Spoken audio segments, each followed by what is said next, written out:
Good evening, my beautiful Starlights, and welcome to my humble art channel. My name is Vorpal Moth, but please just call me Vorpal, or even V, if you so wish. Today, we have a redraw, well, more like a redesign, as small Vorpal didn't give me much to work with.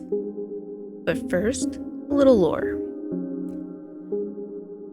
When I was but a mothling, just getting into art, I would draw on anything I can get my mitts on.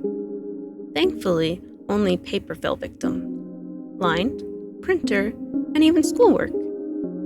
Thinking back, I'm sure my mom must have grown tired of me hoarding all of the printer paper, as during that Christmas, I received my very first sketchbook. The kind that you get aspiring artists that you aren't sure just yet if they'll stick to it. The accompanying art supplies also reflected this, but at the time, Tiny Vorpal didn't mind one bit. So what's one to do with a clean slate of a brand new sketchbook? Naturally, you draw a cat girl. She didn't have a name up until now, and while I was working on the redesign, the name Alex would not leave my mind, and so Alex stuck. I must point out that Clip Studio's Timelapse had not recorded the time I spent on posing the 3D model. It literally went from this to this in seconds, when that step took me half an hour to get how I liked it. Yes, you can use reference photos to pre-pose the model, but you have to go in and fine-tune it. That aside, let's get to talking about the time-lapse that was recorded. While the original Alex was on the minimal side, she still had some features we can use. Her red cat ears and tail can take on the meaning of the kanji on her right shoulder, all aflame and glowing bright. The red top can become a crimson dress with frills, and of course, we need to keep that collar with the bell. Understandably, the sketch step of any drawing can be a bit of a mess, and my own is no different. But this time, I was trying to streamline my work. Normally, I make several passes to refine the sketch, and having a posable 3D model does help cut down those passes, but they can only offer so much information before I have to take over.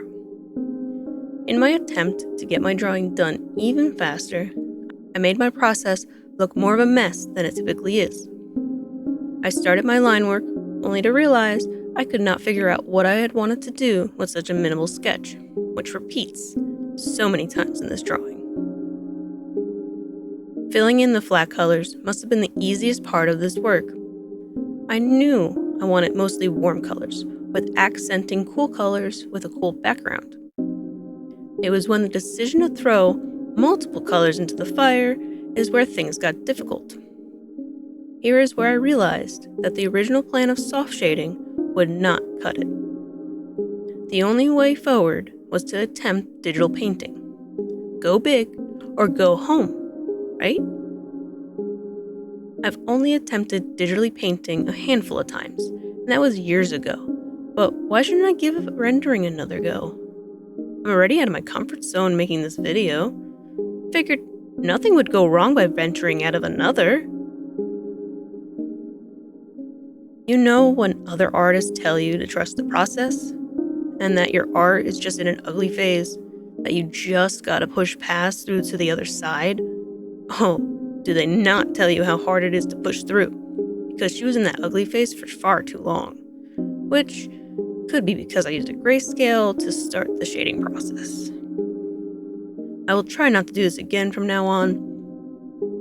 It made for quite a muddy mess of colors that needed a pinch of help from filters and blending modes. Maybe a few pinches of help. Upon reflection, the brush I used was not meant for what I was trying to force it to do, which then forced me to fix my brush strokes with the blur tool. I don't remember using the brush tool this much in the digital paintings I tried to render in the past. I will also admit, though reluctantly, that the brush size was also kept at a smaller size as I was zoomed in, more than I think I should have been. This will unfortunately be the reason a good portion of this time lapse may look like nothing is happening, as any zooming or rotation of the canvas was not recorded. I'll take the blame of not knowing this. I could have looked these things up beforehand or even ran a test, but had not. Going forward, I'll be using OBS to record my active canvas with the possible exceptions of work done on my iPad when away from home. I'll do my best to keep these exceptions to sketching and planning. By the end of this process, I no longer had the mental capacity to try to do a more complex background. There were plans to possibly do shadows or hints of trees, maybe more of an impression of the night sky, but too much energy was placed into Alex herself to have any left for anything else. Yet I'm still proud. Before this artwork, I always believed art needed to be perfect, but I'm finally putting into practice something I read once and didn't believe for quite a while. Done is better than perfect. This might apply to video making as well, it seems. Now, I must make a confession.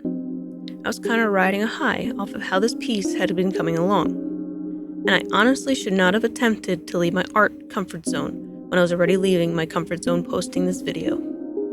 The extended time needed to finish thanks to this decision skewed my deadlines quite a lot. Originally, this video was planned to come out on January 17th, even though sketching only started on the 14th. Officially, I finished the artwork on the 26th, which pushed past not only the original due date, but also the second one. Ambitious of me to think I could finish the piece any faster than I had, especially since it's been a long time since I finished a full piece. I am proud that it only took me 12 days. Normally, I would have lost interest at some point and dropped it for something else. What a punch to the gut reality can be. But at the very least, I am happy that this reality check came when it did. I'd rather this happen on my very first video than later down the line. This made me realize that this would not be sustainable in the long run, at least not at this time, for what I had planned for my channel.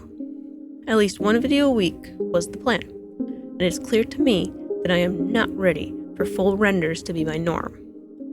One art video a week may also be something I build up to, as I am new to voiceovers and editing videos, which definitely showed when I didn't make my third deadline of January 31st, as I was not only underestimating how many words my script needed to be, but also everything I needed to learn about editing.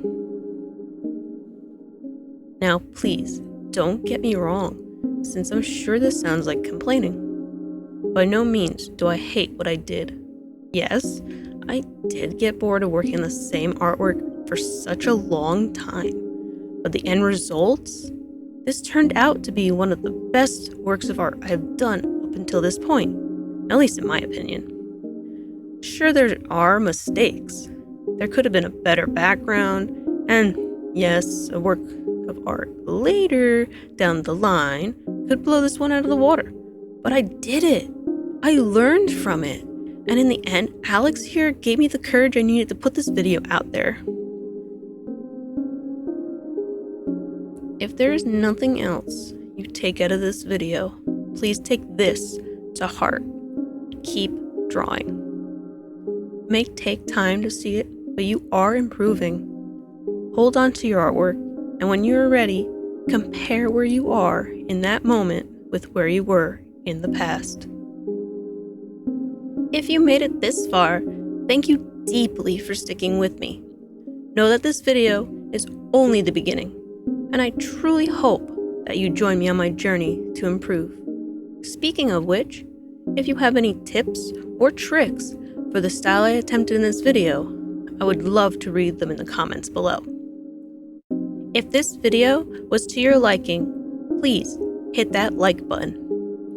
If you wish to join my journey, please subscribe. And if you'd like more info on my model, Mama, Tumbly's info will be linked in the description below. Until we meet again, my beautiful starlights, keep shining.